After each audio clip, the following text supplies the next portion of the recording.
সাশ্রয়ে সকাল 9টা থেকে 4টা পর্যন্ত চলবে অফিস, সন্ধ্যা 6টায় দোকানপাট হবে বন্ধ। কুয়েতের রাষ্ট্রীয় তেল শোধনাগারে ইরানের ভয়াবহ ড্রোন হামলা, দিন দিন বেড়ে চলেছে ইরান যুদ্ধের উত্তেজনা।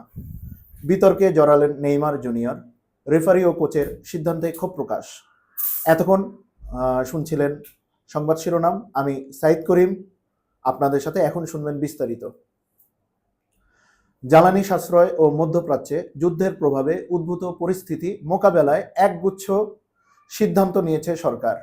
সরকারি ও বেসরকারি অফিসের সময়সূচি পরিবর্তনের পাশাপাশি বিপণী বিতান ও মার্কেট পরিচালনায় দেওয়া হয়েছে নতুন নির্দেশনা।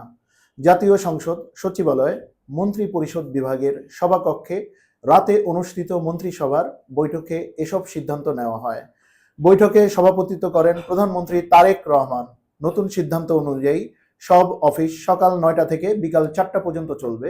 এছাড়া সন্ধ্যা 6টার পরে বন্ধ রাখতে হবে দেশের সব দোকানপাট, বিপণী বিতান ও মার্কেট। এন্ডিং